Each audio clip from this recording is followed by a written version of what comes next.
అందరికీ నమస్కారం. నేను డాక్టర్ ప్రియదర్శిని. ఈరోజు మనము ధనయోగం గురించి తెలుసుకుందాం. అందరికీ ధనం అంటే ఎంత అవసరమో అందరికీ తెలుసు. కొందరికి ధనం అవసరమైతే, కొందరికి ధనం వ్యసనం, కొందరికి విలాసం, ఇంకా ఎన్నెన్నో రకాలుగా మనం చెప్పుకోవచ్చు. కాకపోతే ఈ ధనయోగం అనేది ఎవరి జాతకంలో ఎలా ఉంటుంది? అసలు ఈ ధనయోగం ఉంటేనే వాళ్ళకి ధనం వస్తదా? జీవితంలో ధనం లభిస్తుందా లేదా? లేదా ధనయోగం లేకున్నా గానీ మనం ఏదైనా పరిహారం చేసుకొని ధన ధనయోగాన్ని క్రియేట్ చేసుకోవచ్చా? అంటే ఆర్టిఫిషియల్‌గా క్రియేట్ చేసుకోవడమే. సో, అది అంతా మనం ఈరోజు తెలుసుకుందాం. ఫస్ట్ ఆఫ్ ఆల్ ధనయోగం అంటే ఎలా లభిస్తుంది? ఒక జాతక చక్రంలో చూసినట్టయితే నేను ప్రతిసారి చెప్తుంటాను. మనము ధ యోగాలైనా, ఏ యోగాలైనా మనం లగ్నం నుంచి చూసుకోవాలి. జాతక చక్రంలో లగ్నం ఏంటో ఫస్ట్ తెలుసుకున్నాక, లగ్నం నుంచి ద్వితీయంలో ఏ గ్రహం ఉంది? అది పాపగ్రహమా? లేకపోతే న్యాచురల్ బెనిఫిక్ అంటాము. న్యాచురల్ బెనిఫిక్ అనేసేసి 2 అంటే పాప గ్రహము ఉంటది. మంచి ఫలితాలిచ్చే మంచి గ్రహం కూడా ఉంటది. ఎప్పుడైతే ఈ గ్రహం పాపగ్రహం లేకుండా మంచి గ్రహం అంటే పర్సనల్‌గా మన జాతక చక్రంలో ద్వితీయంలో పాపగ్రహం లేకుండా మంచి గ్రహం అంటే మంచి ఫలితాలు ఇచ్చే జనరల్‌గా మంచి ఫలితాలన్నీ ఇచ్చేస్తాయన్నమాట. అయితే దాంట్లో ఏంటంటే గురువు గ్రహం, శుక్రగ్రహం అంటే బృహస్పతి, శుక్రుడు. ఈ 2 గ్రహాలు మనకి ధనాన్ని ఇచ్చే గ్రహాలన్నమాట. సో, ఈ గ్రహాలు కనుక ద్వితీయాధిపతితో లేదా ద్వితీయంలో ఒక్కోసారి గురుగ్రహం ఏంటంటే ద్వితీయంలో ఉన్న వాళ్ళకి విపరీతమైన డబ్బు, విపరీతమైన ధనం వస్తుంది. కానీ వచ్చినప్పటికీ అది నిలదొక్కుకోలేరు. ఏదో విధంగా ఖర్చయిపోవడము, వాళ్ళు అనుభవించారనమాట. అంటే సపోజ్ ఫర్ ఎగ్జాంపుల్ ఒకడు బాగా రిచ్, బాగా ధనవంతుడు. అతను బాగా సంపాదిస్తాడు. లైఫ్ లాంగ్ అతను కూడబెట్టి అలాగే కూడబెడుతూనే ఉంటాడు. తద్వారా ఏమవుతదంటే అతని చివరి జీవిత దశలో అతను అనుభవించకుండానే వెళ్ళిపోతాడు. అతను తదనంతరం ధనాన్ని అనుభవించడం ఇలాంటివన్నీ జరుగుతూ ఉంటాయన్నమాట. అలాంటి రకం ద్వితీయంలో గురువు ఒకవేళ ఉన్నట్టయితే. మళ్ళీ ద్వితీయంలో గురువు ఉన్నా కానీ ఎన్ని డిగ్రీస్‌లో ఉన్నాడు? ఏ నక్షత్రంలో ఉన్నాడు? ఇవన్నీ కూడా మనం తెలుసుకున్నట్టయితే, క్షుణ్ణంగా మనం తెలుసుకున్నట్టయితే, ఈ ధనయోగాలు మనకి ఎలాంటి ఫలితాలు ఇస్తాయి? ఎలా మనని ధనవంతులు చేస్తాయి అనేసేసి మనం తెలుసుకోవచ్చు. అయితే ఇంకొకటి మనం బాగా చూసుకోవాల్సింది ఏంటంటే, గురువు ద్వితీయంలో ఉన్నా గానీ లేదా ద్వితీయంలో ఉన్నప్పటికీ అంత ఫలితాలు ఇవ్వరు అని చెప్పుకున్నాం కదా! ద్వితీయాన్ని ఒకవేళ చూస్తే మటుకు నిజంగా అది చాలా మంచి ధనయోగం.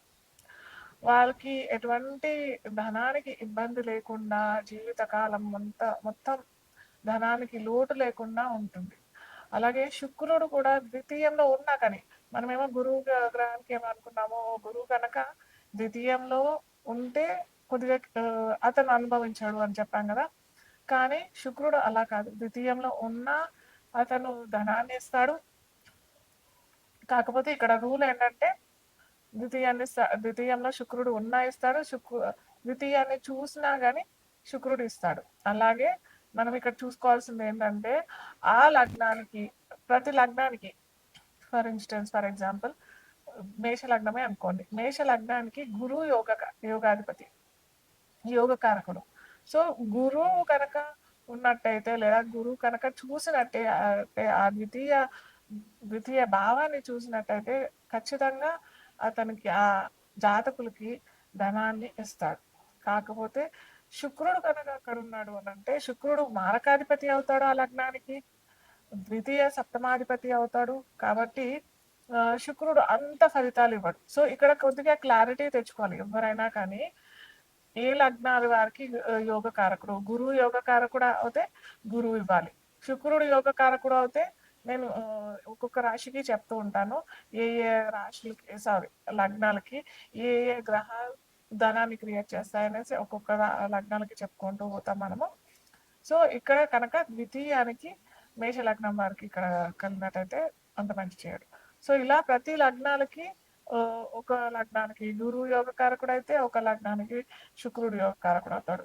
ఇలా మనము డిఫరెన్షియేట్ చేసుకున్న తర్వాత మనకి ధన యోగం జీవితంలో ఉందా లేదా? ఒకవేళ లేకపోతే ఎలాంటి పరిహారాలు మనం చేసుకోవచ్చు? ఇది మనం మేషం నుంచి మీనం వరకి చూద్దాం. అయితే ఇంకొకటేంటంటే ద్వితీయానికే కాకుండా లాభంలో కూడా ఈ మనం చెప్పుకున్న గురు గ్రహమైన, శుక్రుడు గ్రహమైన కనెక్షన్ వచ్చినట్టయితే కూడా అది ధనయోగమే అవుతుంది. అర్థమైందా?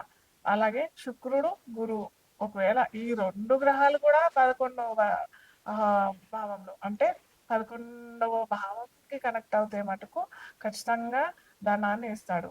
ఇదే కాకుండా ద్వితీయానికి, లాభానికి అంటే ప్రతి ఒక్క లగ్నాలకి ద్వితీయాధిపతి సెపరేట్‌గా ఉంటాడు. లాభాధిపతి సెపరేట్‌గా ఉంటాడు కదా!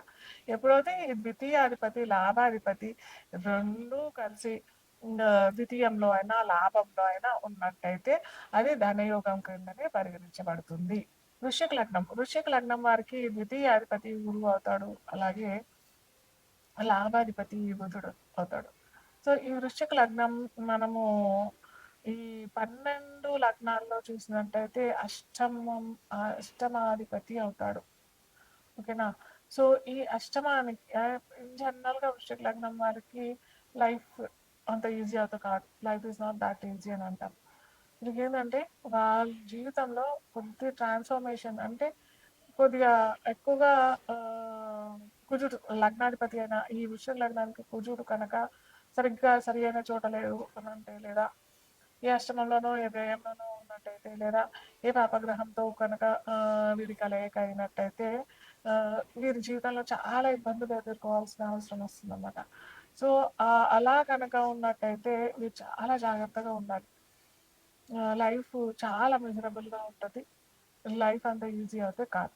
సో, మనం ఈ ధనయోగం వచ్చినట్టయితే ద్వితీయాధిపతి అయిన గురువు, బుధుడు వీరికి కనుక ఎక్కడైనా ద్వితీయానికైనా లేదా లాభానికైనా ఇంకెక్కడైనా షష్టాష్టమ వ్యయానికి కాకుండా నీచ స్థానంలో కాకుండా ఉన్నట్టయితే ఇది ఒక ధనయోగం.